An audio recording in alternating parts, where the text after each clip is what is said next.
बिस्मिल्लाहिर्रहमानिर्रहीम, अस्सलाम वालेकुम।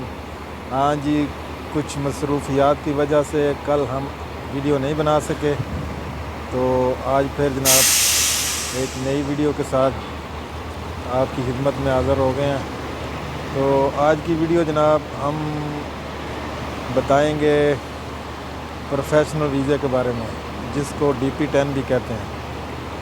तो ये वीज़ा जनाब, इसके क्या फ़ायदे हैं और क्या क्या इसके बेनिफिट हैं।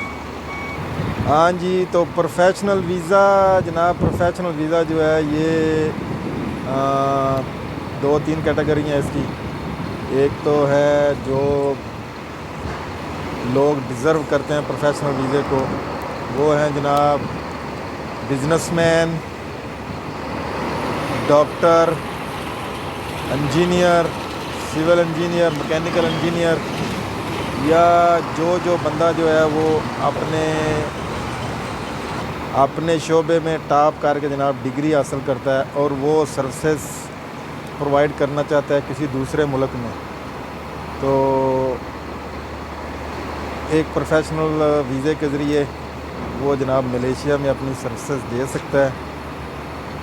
और जो वीज़ा वो इस्तेमाल करेगा उसे कहेंगे जी प्रोफेशनल वीज़ा।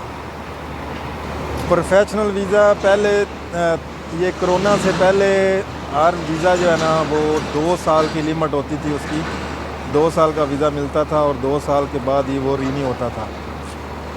लेकिन कोरोना के बाद जो है ये उन्होंने इसकी लिमिट जो है वो 1 साल कर दिया। 1 साल के बाद इसको फिर जो है ना वो रीन्यू करवाने के लिए दूसरी बार इसकी फ़ाइल जो है ना वो लेके तो इमिग्रेशन जाना पड़ता है और नए सिरे से इसको अप्रूव कराना पड़ता है। इसकी लेवी इतनी ज़्यादा नहीं है, लेवी इसकी 450 या थोड़ी सी इससे ज़्यादा होगी, 500 से नीचे है लेवी इसकी। ये आप पाकिस्तान रह के जॉब वैकेंसी वाली वेबसाइट जो है मलेशिया की, जो कंपनी ने दी होती हैं, उसमें भी अप्लाई कर सकते हैं और इधर आके भी अप्लाई कर सकते हैं।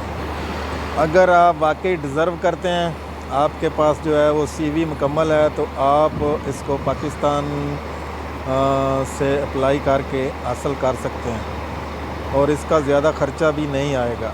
लेकिन अगर आप मलेशिया में आके तो इसको हासिल करना चाहते हैं तो उसका तरीक़ाकार जो है वो अलग है। फिर आपको किसी एजेंसी की सर्विसेज हासिल करना पड़ेंगी, क्योंकि कंपनी रजिस्टर्ड करानी पड़ेगी इधर मलेशिया में। कंपनी रजिस्टर्ड होगी तो फिर उस कंपनी के नाम का ही आपका वीज़ा जो है ना वो भी लग जाएगा। जैसा कि पाकिस्तान में लिमिटेड कंपनी होती हैं, इस तरह इधर जो है संदीरियन बरहद कंपनीज होती हैं। तो पहले आपके नाम से जनाब कंपनी जो है रजिस्टर्ड होगी और फिर जो है वो दूसरे डॉक्यूमेंट्स पूरे करके जो है वो उसी कंपनी का आपका वीज़ा लग सकता है और इसमें काफ़ी सारा ख़र्चा आ जाता है, तकरीबन 13 से 15 हज़ार रिंगट या इससे भी ज़्यादा। लेकिन उसका फ़ायदा ये है कि आप उस वीज़े पे कोई भी बिज़नेस कर सकते हैं। जो भी आपने कंपनी रजिस्टर करवाई है उस कंपनी से आप जो भी बिज़नेस करना चाहें वो आप कर सकते हैं और आप अपनी फैमिली जो है उसको भी उसी वीज़े पे मलेशिया में ले के आ सकते हैं और उसका कुछ ज़्यादा ख़र्चा भी नहीं होगा। हाँ जी, तो जो दूसरी कैटेगरी जनाब हमने आपकी आसानी के लिए बनाई है वो ये है कि आप अगर ख़ुद अप्लाई करते हैं, आप डिज़र्व करते हैं, आपके पास सारी CV मुकम्मल है, तो फिर जो है वो सारा तकरीबन ख़र्चा जो आपका कंपनी उठाएगी और वो ख़र्चा तकरीबन ना होने के बराबर है। सिर्फ़ आपको टिकट का इंतज़ाम करना होगा, बाकी सब जो है जो कंपनी आपको इधर बुलाएगी वो सारा ख़र्चा करेगी। वो हॉस्पिटल भी हो सकता है या कोई कंस्ट्रक्शन कंपनी भी हो सकती है। DP10 वाला वीज़ा या प्रोफेशनल वीज़ा जो है उस पर आप मलेशिया में शादी भी कर सकते हैं क्योंकि दूसरा जो जनरल वर्कर वाला वीज़ा है या कॉलिंग वाला वीज़ा है या जो भी ये जो वीज़े हैं जिसको हम वर्क परमिट कहते हैं, उस पे बंदा इधर शादी नहीं कर सकता। लेकिन जो ये प्रोफेशनल वीज़ा है उस पे बंदा इधर शादी भी कर सकता है। लेकिन अगर आप किसी कंपनी के साथ अटैच हैं तो फिर उस पासपोर्ट पे आप कोई कारोबार नहीं कर सकते।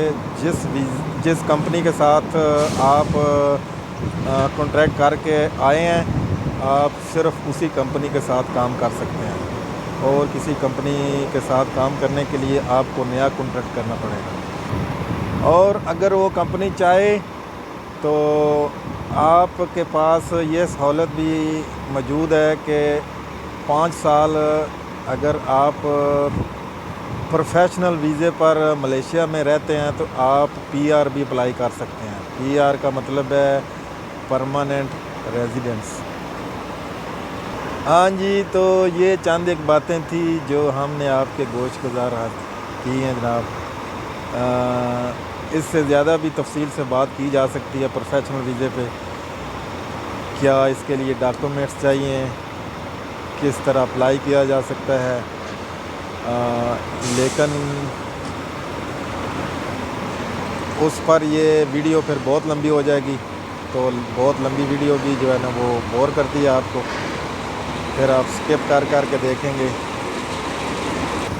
यही प्रोफेशनल वीज़ा अगर आप किसी एजेंट से हासिल करते हैं तो फिर आपको बताया है कि आपको खुद अपनी कंपनी जो है ना उसका वीज़ा लगेगा।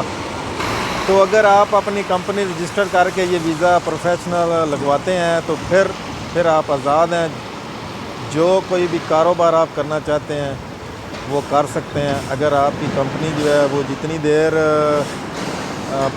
रहेगी, आप टैक्स देते रहेंगे, उतनी देर आपका वीज़ा भी लगता रहेगा और आपका कारोबार भी चलता रहेगा। जैसा कि मलेशिया में बहुत सारे लोग बिज़नेस कर रहे हैं, अपनी फैक्ट्रियाँ उनकी, वो सारे जो हैं वही वीज़ा इस्तेमाल कर रहे हैं। हाँ जी, तो ये हमारे भाई हैं जी मिस्टर शहबाज, इनका भी DP10 वीज़ा लगा हुआ है। तो इनका वीज़ा जो है कंपनी ने लगवाया हुआ है। जो कैटेगरी मैंने आपको बताई कि जो कंपनी वाले हैं वो भी वीज़ा लगवा सकते हैं। हाँ जी शहबाज साहब, आपको कितनी देर हुई है ये वीज़ा इस्तेमाल करते हुए? मुझे तो तकरीबन 26-27 साल हो गए हैं यही वीज़ा इस्तेमाल कर रहा हूँ। हाँ, इनको जनाब तकरीबन 25-26 साल हो गए हैं इसी वीज़े पे। तो इन्होंने तकरीबन 2 कंपनियां चेंज की हैं। पहले एक दूसरी कंपनी में थे और अब ये इधर हमारे साथ ICS में अभी आबद भाई के साथ हूँ। हाँ जी, तो आप जो है इस वक्त क्या जॉब कर रहे हैं? जॉब मैं क्या कर रहा हूँ? हाँ जी, जॉब ये कलमा चला रहा हूँ अभी तो। हाँ, ये जी बहुत हैवी ड्यूटी मशीन चलाते हैं। तो आपकी सैलरी कितनी है? ये तो सीक्रेट है, ये तो नहीं बता सीक्रेट है, ये नहीं बताएंगे। लेकिन ये है कि सैलरी ये तो नहीं बता सकते। ये जो है ना कम अज़ कम 5,000 या उससे ज़्यादा होती है और उस पे इनकम टैक्स भी देना पड़ता है। आपका तकरीबन 1 साल का कितना इनकम टैक्स होता है? 1400-1500 रुपया बन जाता है। तकरीबन 1500 से 1700 तक जो है ना वो इनकम टैक्स भी इनकी सैलरी पे वो जो इनकम टैक्स वाले हैं वो काटते हैं। हाँ जी, तो इसकी लेवी फ़ीस कितनी है अब? इसकी लेवी जो है 2 साल की 490 रिंगिट है और प्रोसेस फीस है 750 रुपये। लेकिन आजकल तो 1 साल का ही हो रहा है ना? साल का हो रहा है, लेकिन लेवी फिर आधी लेते हैं ना।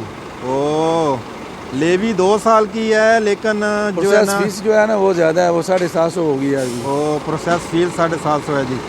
हाँ जी, तो पहले जो प्रोसेस फीस थी वो थी 100 रिंगिट और अब उन्होंने 750 रिंगिट कर दी है। लेकिन जो लेवी है वो 450 या 2 साल की। लेकिन प्रोसेस फ़ीस जो है वो हर साल लेते हैं। लेकिन जो लेवी है वो 2 साल की एक ही बार जो वो कटती है। हाँ जी, तो इसी के साथ जनाब हमको दें इजाज़त। तो मिलते हैं एक नई वीडियो में। अब कंपनी वाले जो हैं वो थोड़े पटाखे चलाने वाले हैं, तो दिखाते हैं आपको कि आज ये जो है ना चाइनी राया के 2 हफ्ते बाद ये कौन से पटाखे चलाने वाले हैं। हाँ जी, तो मिलते हैं एक नई वीडियो में। चैनल को सब्सक्राइब करें, बेल के बटन को प्रेस करें ताकि आने वाली नई वीडियो का नोटिफिकेशन आप तक पहुंच सके। ओके, अल्लाह हाफिज़, बाय बाय।